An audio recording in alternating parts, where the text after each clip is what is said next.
প্রতিটি প্রাণী জন্ম নেয় বড় হওয়ার জন্য, দিন যায় মাস গড়ায়, শরীর বাড়ে, বয়স বাড়ে, চেহারা বদলায়। কিন্তু এই গরুটার যেন সময়ের সঙ্গে কোনো লেনদেনই হয়নি।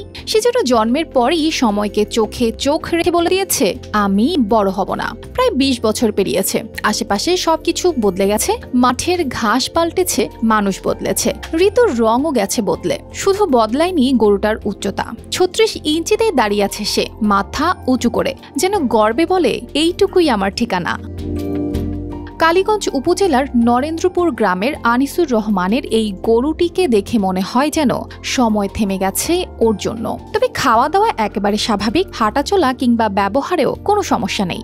একনল হ্যান্ড ওয়াশ 100% প্যারাবেন ফ্রি, তাই নিরাপদ হাতের জন্য আস্থা রাখুন একনলে। এই গরুটা আসলে অনেক শখের একটা গরু। আমি এই বাসাতে 8-9 বছর আসছি, তো তখন থেকে, তার আগে থেকে এই গরুটা এনারা পালে। এটা হচ্ছে মিঠু মালিকা, আমার মেজো ভাসুর, উনি গরুটা আসলে শখের বসে পালে। আর এই গরুটা অনেক দূর দূরান্ত থেকে লোক দেখতে আসে।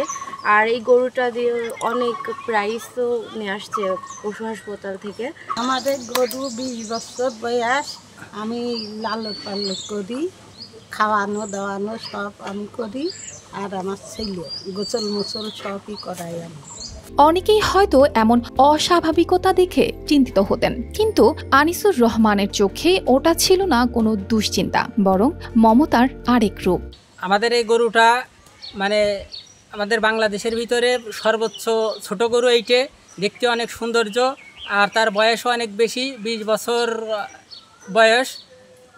এখনও আমরা রেখেছি যে সে যতদিন পর্যন্ত তাকে রাখা যায়, পোষা যায়, আমরা ততদিন পর্যন্ত তাকে পুষে দেখার চেষ্টা করব। প্রতিদিনের মতো ঘাস, খৈল, পানি সবই খায় ঠিকঠাক, কিন্তু ওর শরীরটা যেন বলছে, আমি এইভাবেই থাকতে চাই। চিকিৎসকের শরণাপন্ন হওয়া হয়নি কখনো, কারণ শরীরের কোনো অসুস্থতা ধরা পড়েনি। হ্যাঁ, এই গরুটা মিঠু মালিতা, আমি তার প্রতিবেশী, কিন্তু গরুটা দেখতে আকারে অনেক ছোট এবং অনেক বয়স, কিন্তু এই গরুটা দেখতে দূর দূরান্ত থেকে অনেক লোক এসেছে এবং অনেক পুরস্কারও পেয়েছে। আর এই অদ্ভুত অথচ হৃদয়স্পর্শী বৈচিত্র্যই নরেন্দ্রপুরকে করে তুলেছে আজ এক দর্শনীয় জায়গা।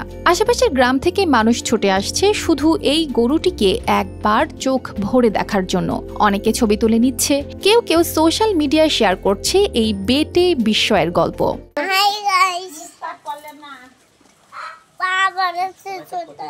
এই গরুটা আমার ভাসুরের ছেলের, এই গরুটা মিঠু মালিতা গরু, অনেক দূর দূরান্ত মানুষ এসে দেখতে আসে গরুটা। একটা গরু যে বেড়ে ওঠেনি শারীরিকভাবে, কিন্তু ভালোবাসা ও বিস্ময়ের জায়গায় সে ছুঁয়ে গেছে অগণিত মানুষের মন। News desk, RTV।